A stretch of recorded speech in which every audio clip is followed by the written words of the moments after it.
From the Shrine Bowl in Las Vegas, this is the Patriots Catch-22 podcast with Evan Lazar and Alex Barth. I'm Evan Lazar, Alex Barth. In Las Vegas. I'm Evan Lazar, Alex Barth.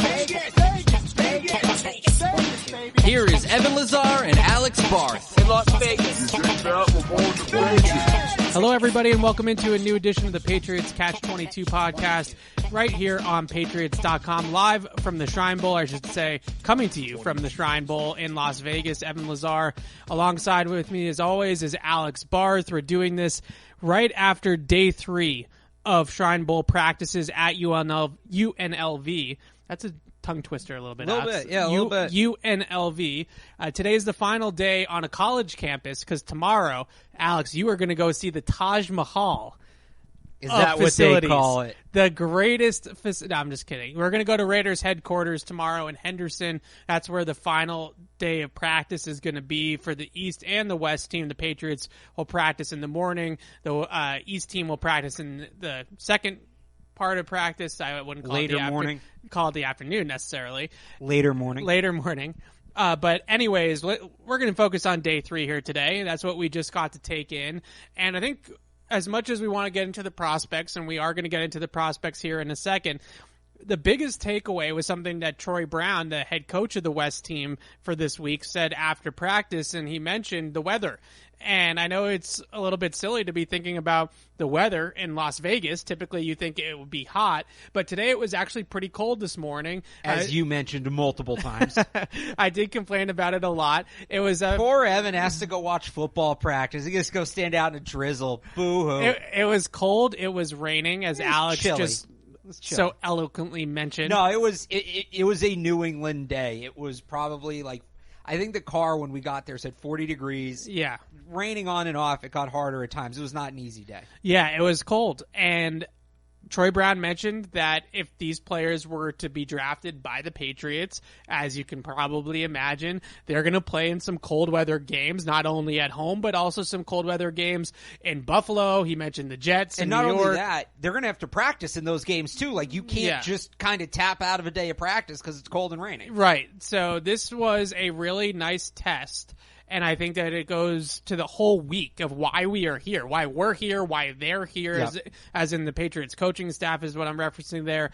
Why everybody's here from Patriots land is because this is a unique experience to get hands-on coaching with these kids, see how they react to weather, see how they react to information and getting coached hard and corrections, and then going in and making those corrections the following day at practice. And the weather was an element today. And I know that Bill Belichick was somewhere smiling because he got the weather to give him some different looks at how these kids would handle it. Now, for the West team, the Patriots coach team, offense had a terrible day. I'm just going to come out and say it. Troy Brown came out and said it, so I'm going to say it too. The offense really struggled in day 3 of practice. We had multiple botched snaps. We had multiple interceptions by the offense. And Brown, I don't think he necessarily was exclusively blaming the conditions, but it was something that he certainly emphasized that, hey, this is what it's going to be like in the NFL. You're not going to play every game in a dome. You're not going to practice every week in 90-degree, 80-degree Miami heat or something like that. Right. If you go to one of these colder weather teams, this is what you're going to have to deal with. Yeah, and it goes back to kind of, in another year, the Patriots might not get to know that about some of these players. Now, a guy like Zay, and he didn't practice today, but a guy like Zay Flowers, for instance, he's been at BC, Some of these guys, like there's a couple Michigan State guys we'll talk about later on the podcast who've stood out. Like, you'll know, right? Michigan State, you're up there at Lansing, Michigan, the Big Ten, basically. Maybe some of those Pac-12 teams. Jack Coletto up at Oregon State is probably practicing a million days like this. But you get down to like UCLA, Texas, Florida. It's interesting that you mentioned those 3 schools because we saw a lot of players from those 3 schools in key situations. UCLA, obviously, the quarterback here is from UCLA, who I keep on blanking on his full name. Dorian Thompson-Robinson. Yeah. But you call him DTR, and I think I'm just going to keep calling him DTR. I would love to take credit for that. Yeah. Like, he is universally known as, like, DTR is like RG3. Like, that's just what he's known as. Yeah. You can totally do that. It's okay. So he's a UCLA kid. The Patriots had a bunch of Florida guys on their roster as well. One of them actually had a great day. Trey Dean on the defense side of the ball, safety from Florida. So not all of the warm weather kids played poorly today. And I'm not saying that DTR necessarily played poorly, but he did throw 2 interceptions in today's practice. So we're going to get to the quarterback in a second, though.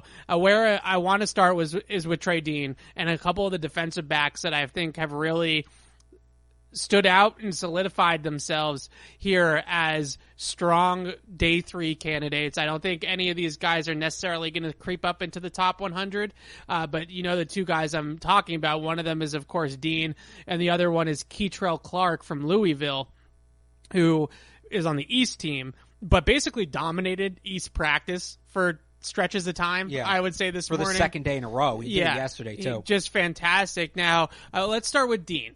And I think the interesting thing about this, and we've talked about this a little bit already, Devin McCourty, we're on 12-time team captain. I looked this up last night. 12-time team captain.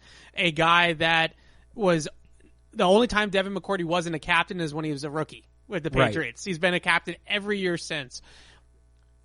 We have been theorizing. We have seen signs. Certainly the way that the season ended with his press conferences towards the end, and then his adding his own social media account to the mix and going away from the McCourty twins account. It does feel like Devin McCourty is seriously considering retirement. And if that's going to be the case, then the Patriots, as much as they have Kyle Duggar and Adrian Phillips, and maybe they re-sign Jabril Peppers, or they like Josh Bledsoe and they want to give him a bigger role, safety becomes a need. And we've talked a ton about free safety, and today it was Dean playing a split safety coverage. It was too high, cover 2, but still making a play in the back end, not making a play close to the line of scrimmage or something like that, covering a tight end or playing a short zone. He was in the back ball hawking, and he was able to make a play on it. The other thing, we both talked to him briefly after practice to get a little bit of a perspective as to what he was seeing out there today. He's a pretty tall safety. He's a big guy, 6'3", 207. Yeah, so he's a bigger guy.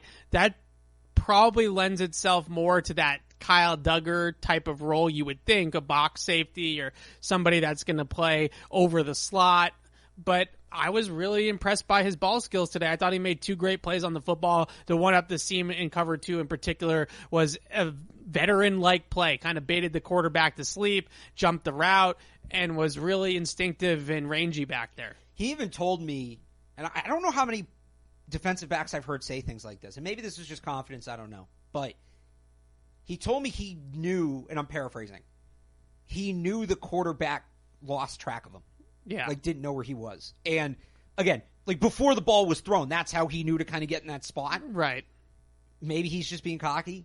Like, in a good way. It's not to knock him. But, like, to have the recognition of, hey, I'm not on the quarterback's radar right now, that's high-level football IQ stuff.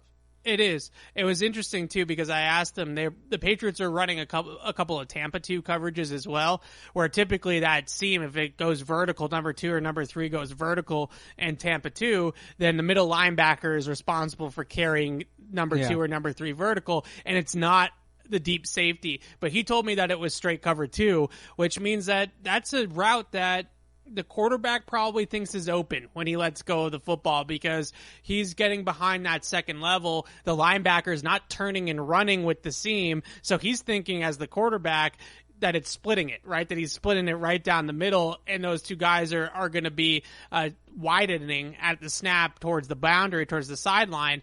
And I don't think the quarterback, like you mentioned that Dean said to you after practice, there would be no reason for the quarterback to think Dean was there. Right. But he made a great read, a great instinctive play, and showed some impressive range. We mentioned, I think yesterday, the Florida pipeline. I think since Duke Dawson, the Patriots haven't been as aggressive at Florida, at UF, but they've had a bunch of UF draft picks. Obviously, Brandon Spikes and Jermaine Cunningham, and certainly a guy like Duke Dawson didn't pan out, but maybe they go back to UF a little bit here. I think there's two guys that we've talked about a little bit already on the show that have stood out from that program. And I would honestly throw Justin Shorter, the wide receiver, in there as well, who's had a couple of nice catches during team here in Vegas too. But Brenton Cox, who I think is the perfect kind of guy to be with at this type of thing. Yeah. Got dismissed from, I believe, I don't want to misspeak, but I think it's two different programs, correct? I think so, yes. Definitely dismissed from Florida, so I apologize if I'm incorrect about. I don't know if he got. I don't remember if he got dismissed from Georgia or if he just transferred. So he's a guy that is built to have this sort of opportunity where the Patriots can get their hands on him, they can coach him up, they can talk to him, they can interview him, they can get to know the person. Brenton Cox a little bit more and maybe understand his perspective of what exactly happened at Florida and go over things like that as well. I think they had a similar approach last year with Jack Jones here at the Shrine Bowl, and that was a big reason why they felt comfortable drafting Jack Jones. But with Dean, I don't know if he's really the heir Devin McCourty replacement, but I think he would add another guy that can play at the NFL level and you can mix and match with in the back end, whether it's him in post safety or Duggar in post safety, or maybe they play more split safety coverage down the line. I just think that he's an NFL player that can fill in. By the way, you want a little Patriots breaking news on the pre-recorded podcast? Lynn Bowden gets a futures contract. There we go. So there you go. The team just tweeted it out as well. So fun player, Lynn Bowden. Another Hornig Award winner. Yep. And we'll get into I want to talk about the Hornig Award winner we're seeing this week, but just like on Dean and kind of what you just touched on, I've talked about this a lot this week. I'm going to talk about it a lot this offseason. There just aren't true free safeties out there anymore. Like those guys don't. It's so rare that a guy will play 75-80% of his snaps deep. Like, somebody has to play back there. But these teams all rotate now. You're playing deep. You're playing in the box. Yeah. I texted you the other day, what is the name for this guy, right? If he's not a full-time free safety and he's not a full-time strong safety, am I ignorant of not knowing the term? Is there not a term yet for that sort of player? I vote we call it a combo safety. I think that sounds kind of cool. Sure. Can we make that a thing? Yes. I'm not missing another term that already exists? I don't think so. I have a habit of doing this. I have a habit of making up terms for things that already exist. I thought I invented Blaze Pizza. Did not know that was already an idea. Somebody told me. I was crushed. But the point being, like, Trey Dean is a combo safety. He plays equally box, slot, and free.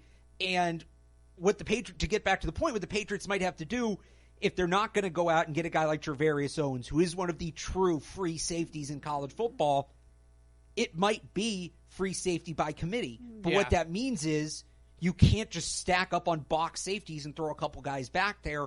You need to have guys who can rotate. So I think Duggar can play deep. He has the athleticism and the instincts for it. He's playing in the box right now because that's where he's better. But I think he's a more than capable deep safety in the NFL. Trey Dean looks like a guy who could play deep. Maybe that's a role that they see Miles Bryant in. Like, they're going to have to bring in a couple of these guys so they can mix it up and don't get too predictable.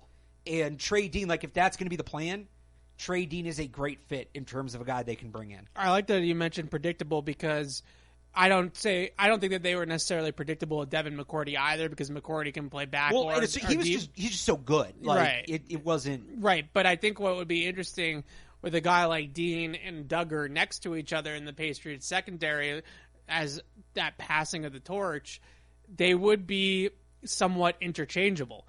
So now we're talking about coverage rotations and disguises and things like that you can get into, where we can start with Duggar deep, and then you rotate out the snap, and all of a sudden now Dean is actually dropping from the other way, and he's the deep safety, and Duggar's falling into a hook or a crosser or a robber or whatever the case may be, right? And you have that ability to kind of morph yourself on the fly and change and do different things deceptively to the offense. And when we were watching yesterday, we were watching a lot of Championship Sunday, or a little bit of Championship Sunday. I think some of the defense that you saw, particularly out of the 49ers, I know they didn't have the best game. Yeah, let's not tout the 49ers coaching decisions. Well, right D'Amico now. Ryans is one of the best. The 49ers, and then I would also say the two teams that lost, ironically, Lou Anamarimo and the the Bengals, they have gotten by without having that dominant number one corner because they're very, very good at disguising, rotating, and then very sound in terms of positionally on the back end. And maybe that's the way the Patriots have already, I think at least, and we've talked about positionless defense on this show before and stuff like that. I think that they are trending in that direction as it is anyways in the secondary. And I think that that's maybe an element of it here if Devin McCourty does hang it up and you can't really find that true center fielder, ball hawker, middle of the field safety. You have to mix and match. Well, you have guys like Dean who have a broad skill set. And now you can really mix and match. Speaking of positionless and cornerbacks and secondary, Keitrell Clark from Louisville, he has been outstanding. I think he's been the best player on the field for the last 2 days for either team at practice that we have seen. The two things that really stand out with him, well, one, it's screens. Like, you don't throw a wide receiver screen to his side. He's fighting through, and I mean, there's some big receivers here. Yeah. He's fighting through guys that are 4 or 5 inches taller than him every time. It's not like he did it once. Yeah. Every time. And he's blowing up these screens. He's been out, and he's, we looked it up right before we started. What was it? 5'8", or no, 5'10". Yeah, 5'10", 5'11", like one. Here it is. 5'10", 179, 29-inch arms. Small. He's very small. But he plays, he's not big, and I knew that watching him, but I'm watching him. All right, he's probably like 5'11", 6 foot, probably like 210. Like, I thought he was a bigger guy. He plays much bigger than he is. So they have a couple guys like that already on the roster, and some of the conversations that we've had here is about body types at that position. And unfortunately, as good as Keitrell Clark has looked, and he stood out to everybody that you speak to around the practices, that he's been a guy that's really solidified himself as just his stock rising here this weekend from practicing like this. But the problem is that when you have Marcus Jones, and I think the team would like to retain Jonathan Jones, and then you also have a guy like Jack Jones who's 5'11", you know, not particularly big. I actually look at Keitrell Clark. I look at his playing style. I look at his aggressiveness, and I think a lot of Jack Jones. And I think body type wise, they're pretty similar. The problem that I think you have as we gush about this kid from a Patriots standpoint, this might not be the year for them to draft somebody like that. It just might not be the year for them to draft a 5'10", 5'11", 175-pound corner with 29-inch arms. And there's another corner here that's not participating in practice, but Hodges Tomlinson from TCU, who's measured in at 5'7". He's a hell of a football player. I think he's going to be a top 100 pick if he runs well in the 40, but they need size. I think they're aware that they need size.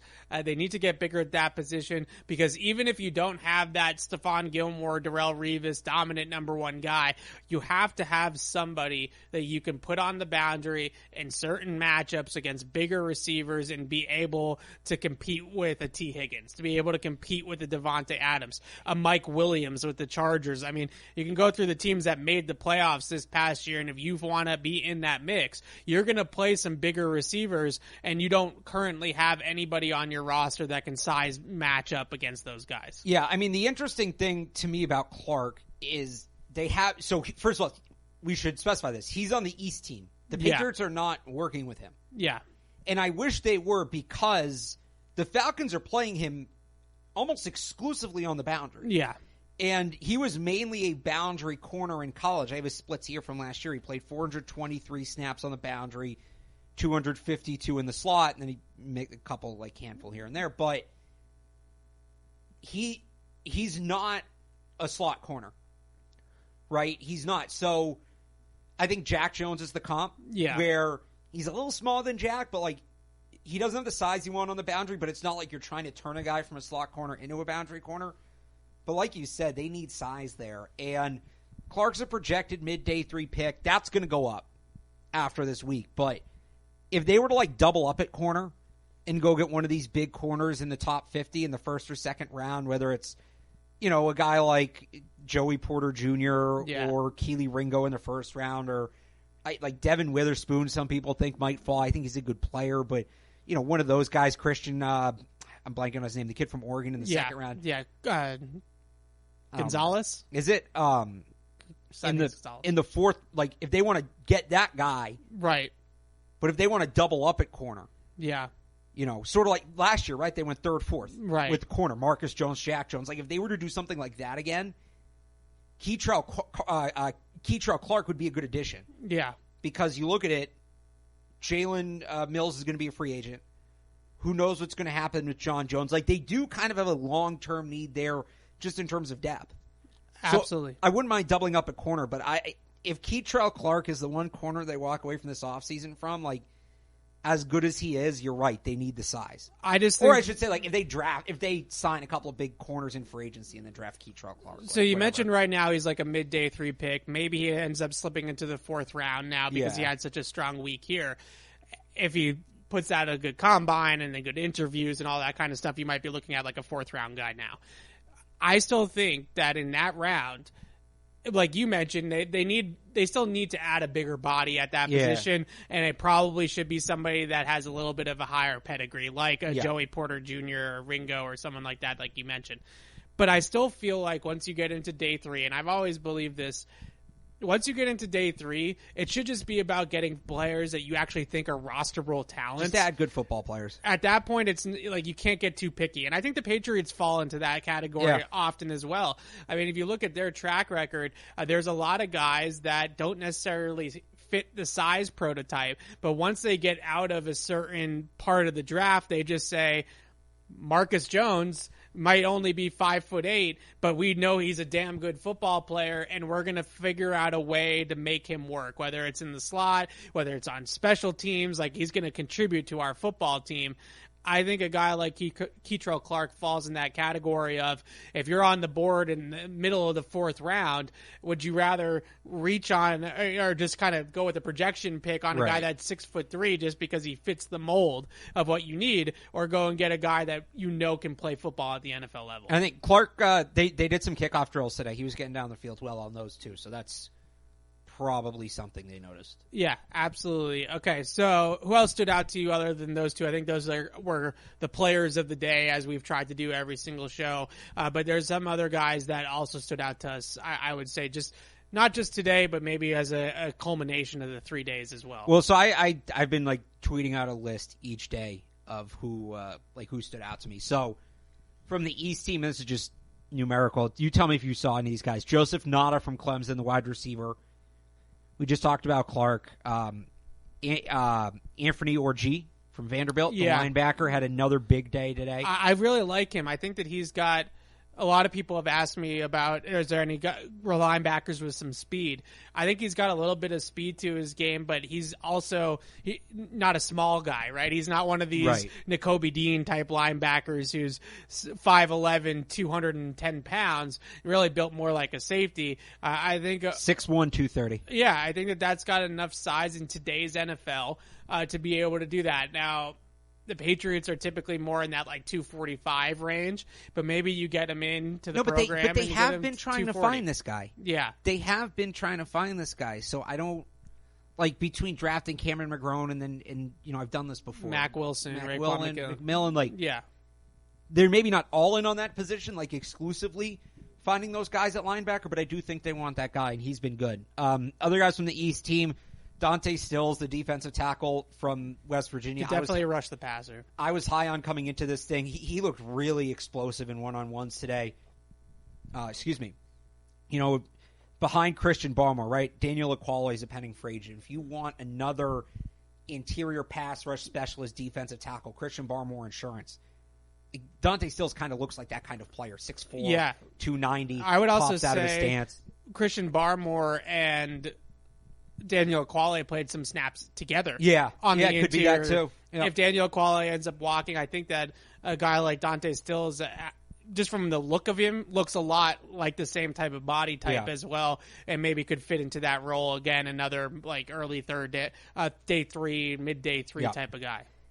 We watched the offensive linemen a little more today. Yeah, we tried. So try not to get enamored by the receivers and the corners, which hard. is hard. Well, yesterday was Zay. We were reluctant on Zay. Had to do it. John Gaines from UCLA. I actually remember I need to look something up about him, but this was the interior offensive lineman that we saw. Yeah, so the kid from Texas has had. We can get. I have him on my list too, so we can start with him. Moro. I don't know if it's Ojomo or Ojimo. So he's given pretty much every single offensive lineman on the East team fits. He's a defensive tackle. He's a big guy. But Gaines today beat him twice. Yeah. In one-on-ones. So that was really notable to me. It's kind of like when you go out to Patriots practice and you're trying to look at tackles, depth tackles like a Yadni Kajust or something like that, and he gets a rep against Judon, right? Yeah. And it's like, how did he do? This felt similar with the Texas kid in back-to-back reps.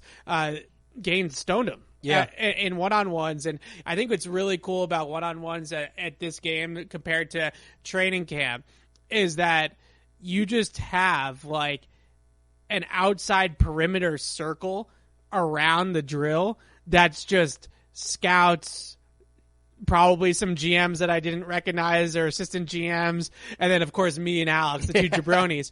But it's really cool because you get to actually, we were field level in front, like, you know, these guys are blocking 10 yards in front of me, and you can really hear the physicality and the pop and the pads and see some of the hand technique and handwork, and I thought Gaines did a really nice job of absorbing some of the contact because the Texas kid's been blowing everybody off the ball, and he did a good job of standing up to him and keeping his hands inside and being able to ride him out a little bit, which I think was really impressive. And this is what I wanted to look up about Gaines, because they had him at center, and he looks big for center, and I'm looking at it right now. Sorry, I'm looking at it right now. He's listed at 6'4", 300, which is not off, but a little big for a center. He played every single snap, 932 snaps at UCLA this year at right guard. And actually, I'm going further back. Last year, 590 at right guard, about 100 at center, about 100 at right tackle, 1 at left tackle.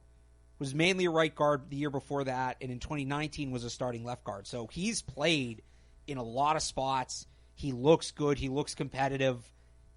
Again, we're talking about like day 3. They need depth there. Yeah. They need depth, so he could be a pick. And then the one other guy I had from the East team, or I had 2 more, but one more offensive lineman. You like Luke Haggard from Indiana. Great athlete. Really good athlete. Can get out of his stance, can slide, can move, can do all those types of things. He's a little thin right now. He's, 297 pounds, I think we looked up. 290. Yeah, right? so he's got to bulk up a little bit, but he's 6'6", so he's got good length. He's got good height for the position. When you look at him, he's a little bit slender, like I mentioned, but when you see him from up 6'6", close, 297. When you see him up close, he looks like a tackle, right? Yeah. Like he just looks like an NFL He's got like tackle. the Nate Solder build. Yeah, and I think that when you add some muscle to his frame, which he certainly can carry at 6'6". It's not like he's a small guy. It's not an Isaiah Wynn here. This is a tall dude.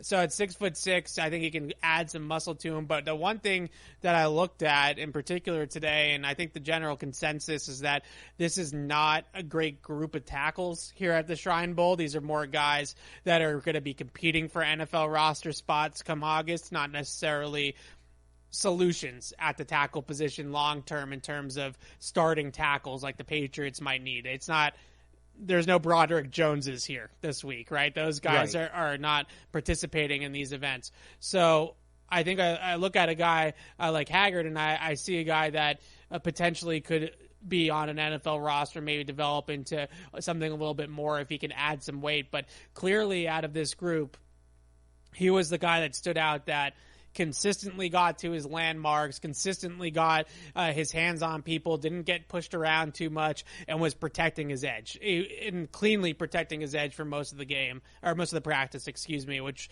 I can't really, politely, I can't really say that about all the tackles that we've seen this week. And then the one other guy, we've talked about the need for day 3 tackles. Or tight ends. I think we talked about this guy briefly yesterday, Blake Whiteheart from Wake Forest. Yeah.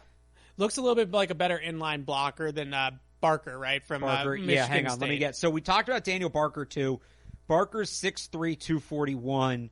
Whiteheart is, because now I have to scroll all the way to the bottom because it's B versus W. 6'3", 249. But they're kind of similar players. Like Barker definitely looks more natural as a receiver, but Whiteheart, he's not going to win any awards for his route running, but he doesn't. You can't knock it. It's solid. And when the ball's in a catchable spot, he catches it. He blocks with a motor. Barker's the same way. He's a little bit longer, so he's got kind of more of a catch radius as a receiver. I think that's probably the big difference. But another guy that just there's not much to nitpick with his game technically. He's a very technically sound football player. Another guy that plays with a motor. And again, you get that guy on day 3, just build some depth. That's kind of what day 3 is. I kind of feel like that's what this tight end class is going to end up being later on, because early there's so many big names like Mayer from Notre Dame and other players that Darnell Washington, that could be like top 50 guys, right? That are going to go fly off the board.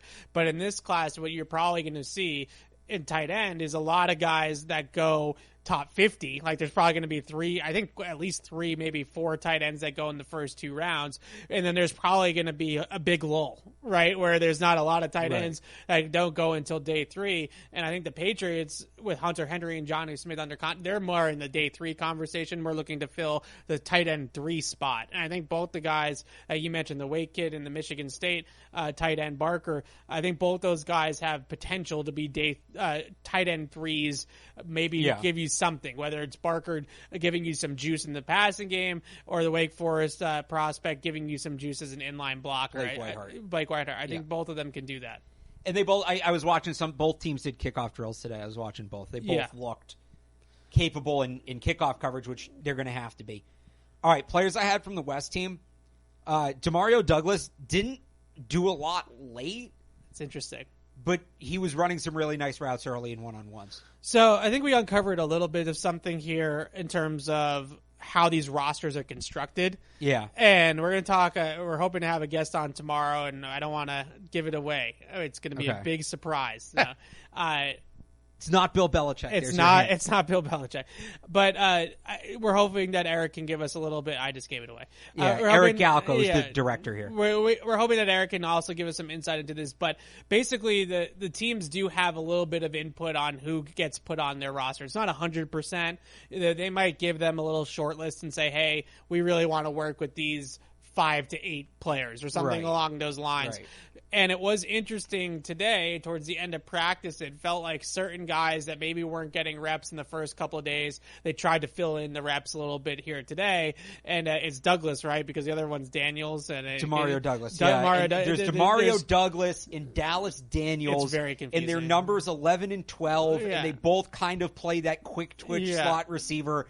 It did take a couple days to get that one sorted out. But we are talking about Demario Douglas from Liberty. So Demario Douglas, I think, has elevated himself past the other past Dallas Daniels. Dallas Daniels had a big day on day 1, but this happens sometimes with these speed guys. Yeah. Like, pads aren't on, they can just run by everybody and they do it.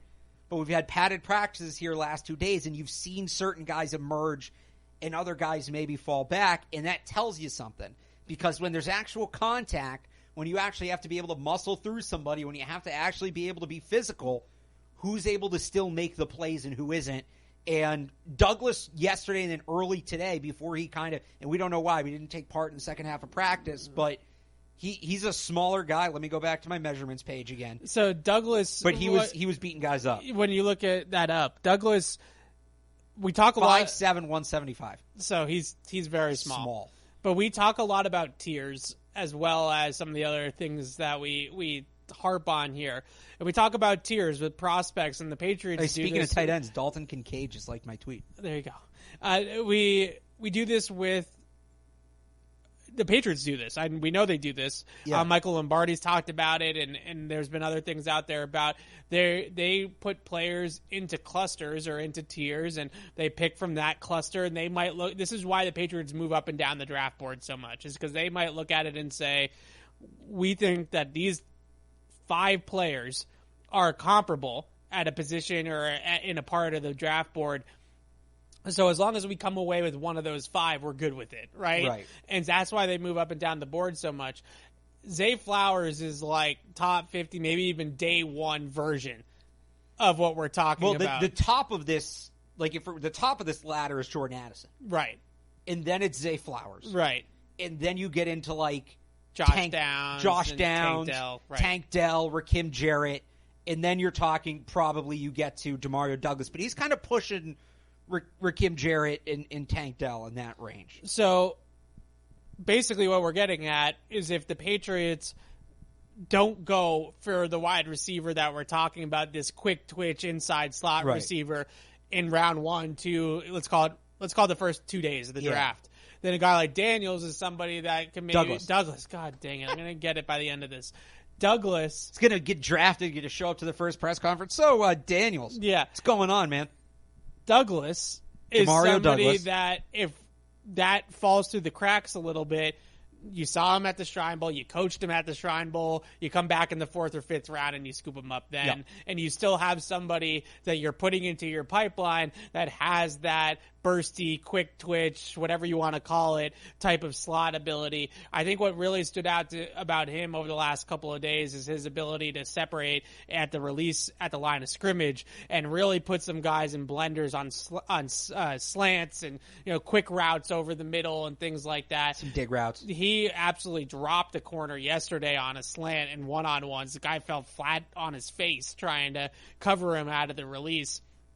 So he has that suddenness and that quickness at the line of scrimmage to get open quickly and be presentable to the quarterback early in the down, which I think is something that we're looking for. I think the Patriots need that, especially with Bill O'Brien back. Well, we talked a lot on the last show we did in Foxborough, which feels like a month ago now, but I think it was less than a week, and that Bill O'Brien offense and having that option receiver in the middle, that slot receiver, Wes Welker, Julian Edelman.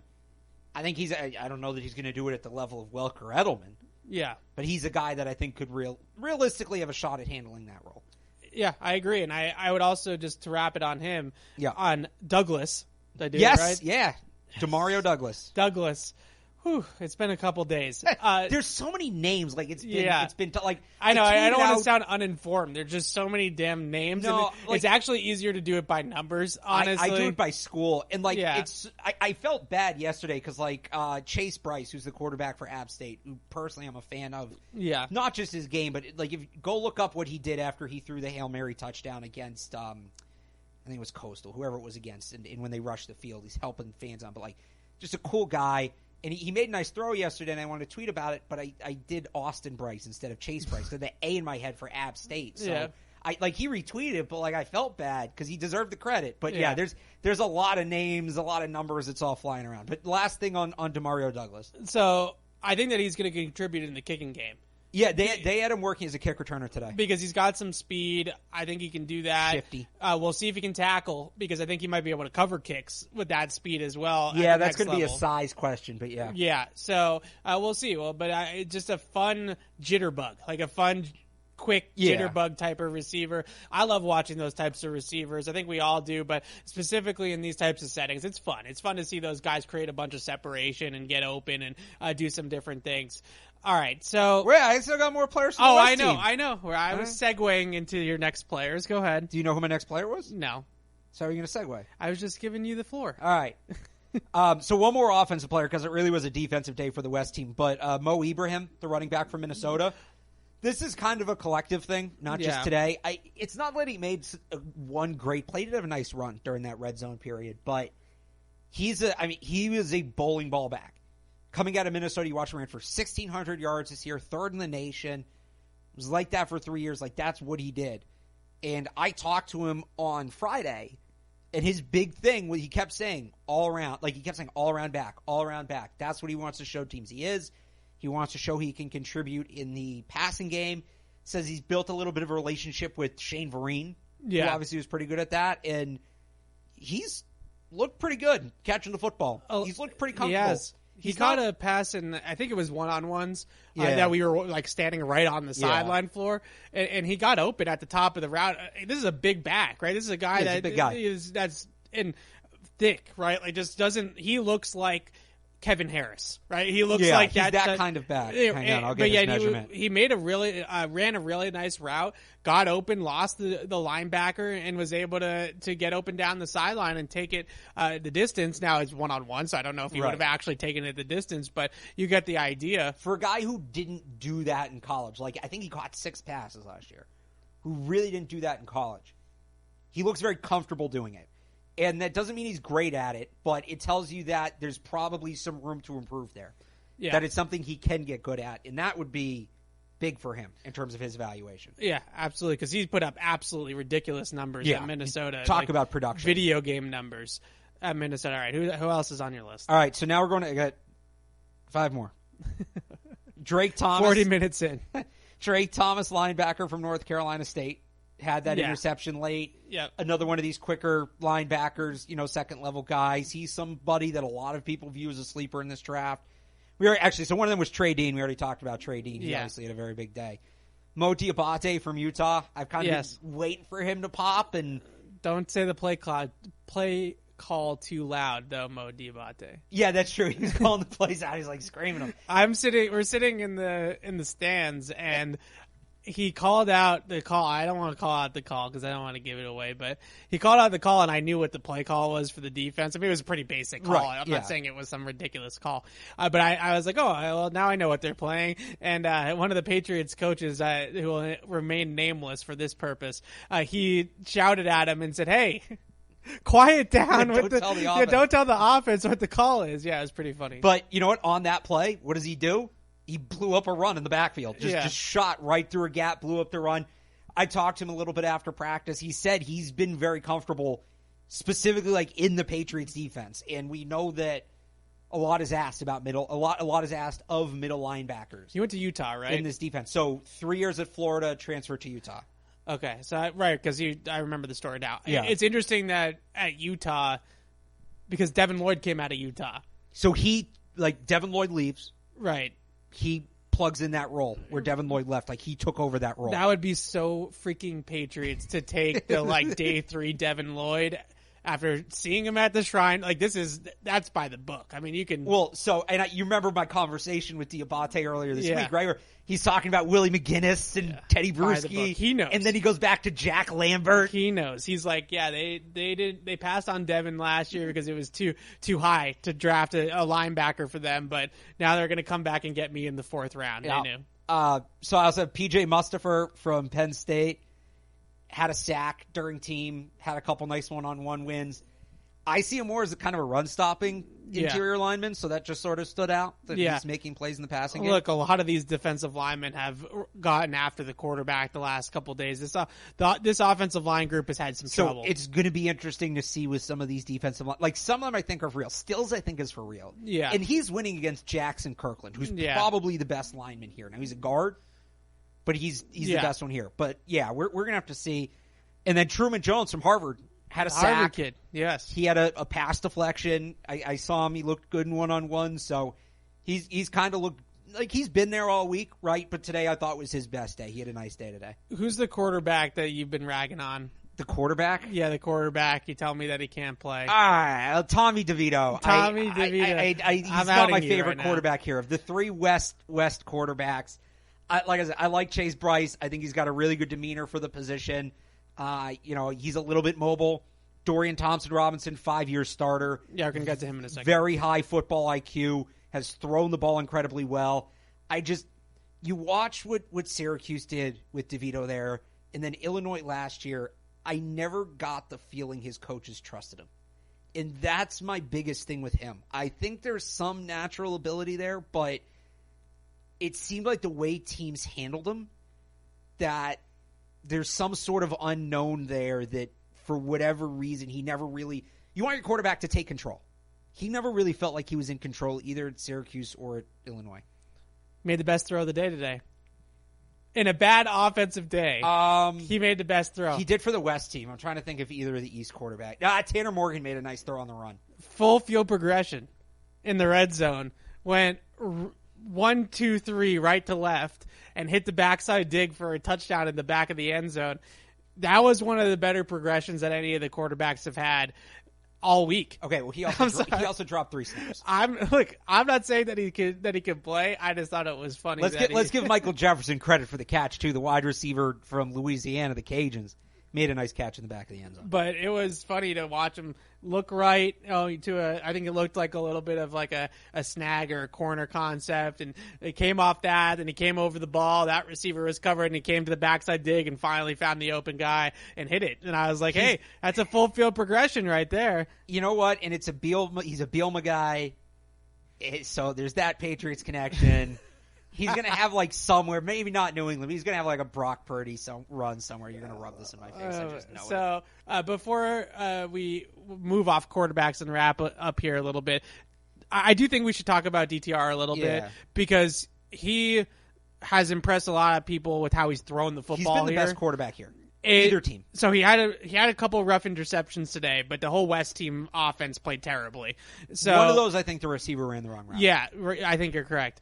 The one that Dean caught up the seam was not a good throw, No. but he lost the safety, and it happens. But I think everybody knew the two things that everybody knew about DTR coming in was the intangibles, experienced guy, team captain, really well spoken. We spoke to him yesterday, right after, or the day before that. It was the first day. Bobo was yesterday. He was the day before that. So we spoke to him after practice. He's a very well spoken guy. Has that quarterback demeanor about him, and then he's a great runner. He's a good athlete. He's a dual threat quarterback. And True dual threat. He can run with the football very well. And I think that a lot of people here have been impressed with how he's thrown the ball. He's thrown the ball a lot better than expected. I think in particular, maybe, without the benefit of the All-22, I don't want to get too much into like the reads and stuff like that because I'm not 100% sure how sharp he's been there. But the ball's come out with some zip. It's come out with some accuracy. And I think he's thrown the football a little bit better than people expected. And you also get into this element of he's probably a late day 3 guy, if not a priority UDFA. Right. And those guys have value as scout team quarterbacks potentially. Yeah. If you're the Patriots and you're playing Lamar Jackson in Baltimore and you have DTR on your scout team, he's somebody that can run that style of offense for you and actually give the defense something to think about with his legs. And you're not asking Brian Hoyer to mimic Lamar Jackson, or you're not taking Lynn Bowden, who they just signed to a futures contract, and making him a quarterback for the week just because you need somebody that's athletic. You have a real quarterback that can run that style of offense and be a scout team QB. And I think he's got some upside as a passer as well that we maybe didn't know about. Yeah, and, I went back to Connor Orr wrote this piece back in December in SI about Brock Purdy. And this isn't to compare DTR to Brock Purdy, but just because Purdy was a similar guy where... Also a Shrine Bowl guy, by the way. Also a Shrine Bowl guy, multi-year starter, smart guy, really good runner in college, but there was never a ton on his plate as a passer, and he was pretty limited in that regard. And what he did when he was preparing for the draft, I don't remember the guy's name, but he worked with some trainer and completely reworked the way he threw the football. He did special exercises. He literally retrained his brain as to how he wanted his release to go. All of that, in Orr's piece, credits that for kind of how he was able to adapt to the NFL. Didn't turn him into Tom Brady, but it improved his throwing ability to the point where he could be competitive in the NFL. And I'm watching DTR, and I don't know that, like, this process took months for Purdy. I don't think he's gone through the whole thing. I don't know if this is what he's doing, but his mechanics do look different than they did at UCLA. He does look a bit more compact, Maybe a bit got more with concise. Jordan Palmer. Maybe Quincy Avery, someone of the, And Tom look, House, whoever. Look, maybe it's just because I've never seen him in person before. I'd only seen him on Right. TV. Maybe it looks quicker in person, but he does, like, I'm more impressed with his mechanics than I thought he would be. It's not just that when you say he's throwing the ball better than people thought, it's not necessarily that the results. He's not laying it up out here now. Right. That's not what I'm saying. But it's more, he looks more like an NFL passer in terms of the mechanics than I think people expected versus, I can't remember the guy's name, like the quarterback from Fordham, who's on the East team, like, looks clunky. Right. Right? He doesn't look, like, DTR looks, his arm looks really good. It looks natural. Yeah, I even just look at, and sounds a little bit simple, but I think that this is part of what goes into this whole thing that we're here for, is they were running that gauntlet drill yesterday and the day before in front of Bill Belichick the day before that. And out of all the guys that were consistently putting the ball in front of the receiver where it's supposed to be with some zip, I thought DTR was throwing the best ball. And I thought that Bill kind of gave him a little bit of a dap up for that as well. He made some really good throws in the red zone. Whoa, this speaking week, of too. Brock Purdy, by the way, apparently he's out for 6 months with UCL surgery, So according to Schefter. That's basically Tommy John, right? Yeah. So, yikes. We've seen walking around this little bit of the hotel that we're at is the Shrine Bowl's base camp here in Vegas, and there's Brock Purdy posters all over the place because he's a Shrine Bowl alum. There's also a certain other quarterback that used to play for the Patriots and wear number 12 who has a few Shrine Bowl alumni posters around. Unfortunately, none of them in Patriots jerseys and Bucks jerseys. But anyways, yeah, it's interesting with DTR. And I remember, did we talk about this on the show? I'm not sure if we did, but I kind of gave a take to you at some point, whether it was on air or off the air, about how I wouldn't mind the Patriots investing, not serious draft capital. We're not talking about a first round pick or anything, but investing in a day 3 quarterback that has some tools, like some physical tools, and not the intangibles guy, not the brains guy, not the Bailey Zappi. No offense to Bailey Zappi, but somebody, maybe it's DTR. Like maybe it's somebody like that who either has great mobility or has a great arm or like has something going. DTR, like the guys here you're talking about are DTR and Tanner Morgan. Right. Would be those two. Yeah, I mean, like, I think they can get either of those guys undrafted. I don't think they're going to need to use draft capital on that. Now, maybe DTR starts blowing teams away in interviews because I think he might do that. Yeah, he's a polished kid. Yeah, and you know, because they'll do the thing where they put the film on and have him break it down, and he's going to just be great at that. Yeah. Maybe he's a 7th round pick guy, but yeah, I mean, I wouldn't, for the scout team thing, like we talked about, I wouldn't be opposed to that. I just feel like the guy that I had sort of used, and maybe I don't think DTR fits this bill because it's too high in the draft. The Patriots took Jacoby Brissett, I think, in the 4th round. Yeah, maybe it was late 3rd, and he just had something different than their quarterback room had at the time, right? You know, they had Brady, who's obviously Brady, but looking at Jimmy G, who's more of what Mac Jones is, they kind of had that floor to backup player in Jimmy G, like the Patriots have with Mac and Bailey Zappi. I would just like to see them maybe add somebody into the organization. And I'm not saying it needs to be a top 100 pick. You gave me a different comp earlier today that I actually thought made a lot of sense. Danny Etling. Yeah. Who people don't think of Danny Etling as athletic, but he was. Yeah. He could run around. Remember they tried moving him to tight end and punt wide protector? Receiver, tight end, yeah. Another multi-year starter. Everybody raved about, you know, how great he was on the scout team at LSU, and they still had him running the scout team sometimes when he was a starter and all of that. Like, that's the comp to me for DTR if the Patriots want to make that move, is what they did with Danny Etling. Yeah, it'll be interesting to see what the coaching staff thinks of him. I think a lot of scouts here have been impressed with how he's thrown the football, but how has he retained the information? How has he handled the offense? Because this offense that they have him in, with Chip Kelly and UCLA, it's not completely foreign. Now, obviously, they're not making his legs a thing here, right? He's in a red non-contact jersey. It's all-star game practice. Well, so I'll give him credit for this. We've seen Tanner Morgan. We've seen Tommy DeVito. We've seen Aiden O'Connell at times tuck the ball and run, in not only in 11s, in 7s. We've seen a lot of quarterbacks in this game very willing to kind of just scramble. DTR is the guy, that's his game, is to create when nothing's there. In the pocket, yeah. And he's not doing it. And I mean that in a good way. Like, he wants to prove to these coaches that he can create in what's the word I'm looking for? In structure? In structure, thank you. He wants to prove to the coaches that he can create in structure, he can throw from the pocket, so he has that easy out to go run around, and a lot of these other quarterbacks are taking it. And, like, guys are scrambling in 7-on-7. It's like, what are you doing? Or checking it down in 7-on-7, which is just the worst. Make the throw. No, DTR is here to throw the football.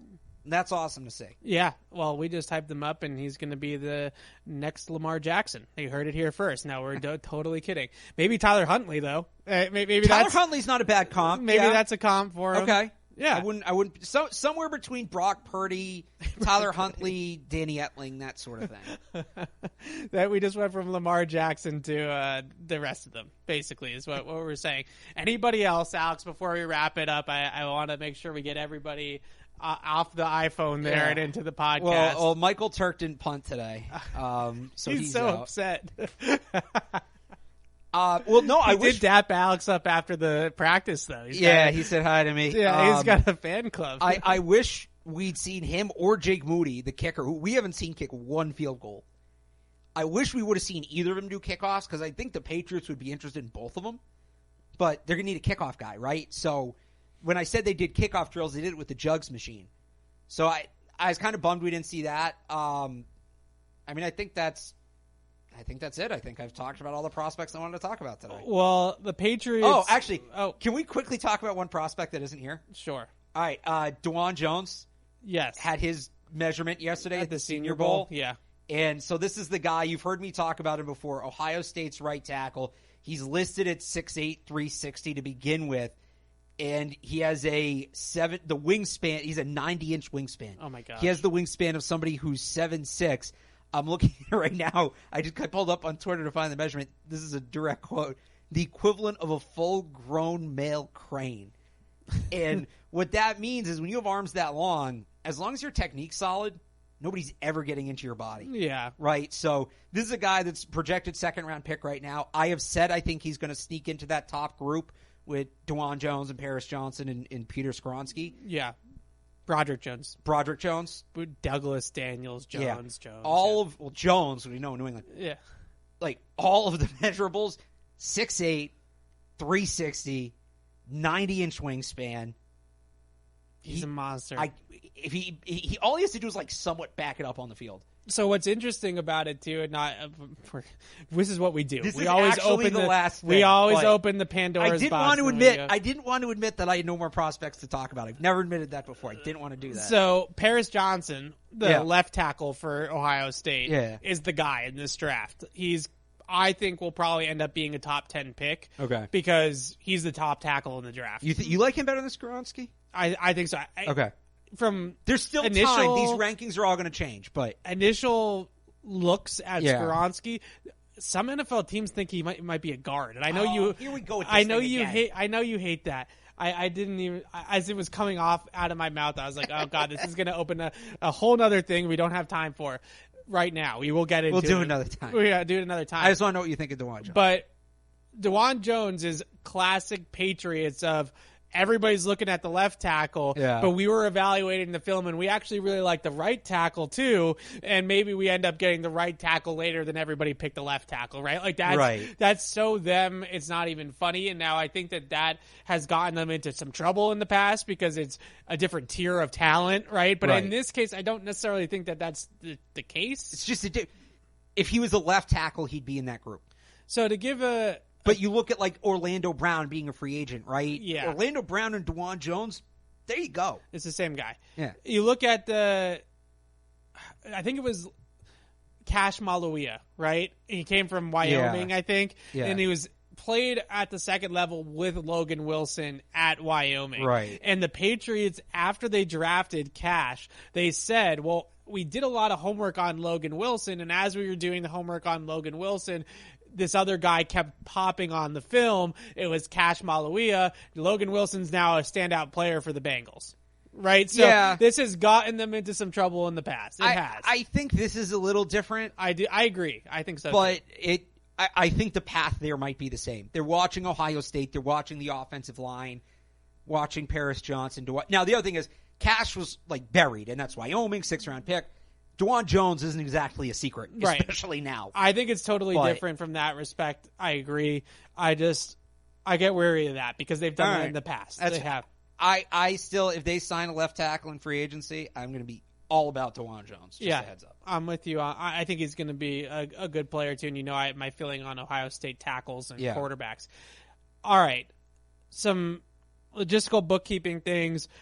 Most of the Patriots scouting department, front office, and we're not 100% sure, but we think maybe Bill Belichick is Mobile bound for the Senior Bowl. We do know for a fact that Matt Groh is Mobile bound. So a lot of the front office has now migrated to Mobile for the Senior Bowl, which begins tomorrow. So there'll be 1 day of overlap. First day of Senior Bowl practices and last day of Shrine Bowl practices are both tomorrow on Tuesday. We're obviously going to stay here at the Shrine Bowl and go to the Raiders headquarters tomorrow for the last Shrine Bowl practice and our last podcast and show from here as well. But we'll keep tabs on the Senior Bowl, certainly. And we'll talk about the Senior Bowl a ton at some point on the podcast in the next week. I can promise you that. But it's interesting to see how they've broken this up. We can't confirm that Bill Belichick's not in Vegas because maybe he just was doing other things this morning. But he wasn't at practice. And neither was Bill O'Brien and neither was Matt Groh. So I think there is a Patriots contingency that has moved on to Mobile, but there's still some Patriots people here, and obviously a lot of the coaching staff is still here. Yeah. And at a certain point, with the scouts, I think a lot of that is just meetings. Yeah. Right? Getting to know them, and the coaches can give them a good evaluation of the football part. So right. They've had all their meetings, right? They've gotten to know them. Yeah, so a lot of the meetings here, a lot of what's happening here from a scout perspective is just confirmation of what you saw on film. Like, you think that this guy has good speed, and the eye test tells you has good speed. You think that this tackle's good with his hands, and you can see it up close and personal. You can see the physicality, all that kind of stuff. But then I think a heavy lift of this entire experience is the mental makeup of these players and the what's between the ears, both football IQ wise, but also just the person and the worker that they are as well. And I know Jim Nagy from the Senior Bowl already tweeted out that every prospect meets with every single team, so you don't have to hear player X met with team Y. And I think the Shrine Bowl does the same exact thing as well. So this is a really interesting fact-finding mission. That's what I'm going to call it. It's an information gathering mission for these scouting departments over the next couple weeks, as is the combine, honestly. But truly, the board doesn't actually get set until, I would say, after free agency. But you really are getting the board more set after the combine once you have all that information. But the Shrine Bowl, the Senior Bowl, the combine, all this is about is filling out the fall evaluation. Like, what the film said, what your area scout that was on location on campus for a lot of these kids over the fall season, and now you're just making sure that you cross your T's and dot your I's and figure out all the different information that you can. So Alex and I will be back on the show tomorrow for our final show from Vegas here on Catch-22. Raiders headquarters. Alex, you looking forward to seeing the Raiders headquarters? I mean, Bill called it, what do you call it? The Taj Mahal football, so that sounds like the kind of thing I'd be interested in. So it is the Taj Mahal of football, and we will be live from the Taj Mahal of football tomorrow right here on Catch-22 for the final day of Shrine Bowl practices. So we'll talk to you guys then. Thanks so much for listening. Bye. Thank you for downloading this podcast. Subscribe on Apple, Google Play, and everywhere else you listen. Like the show? Please rate and review us. Listener comments and ratings help keep us high in the podcast rankings so new listeners can find us. Be sure to check Patriots.com for more news and more podcasts.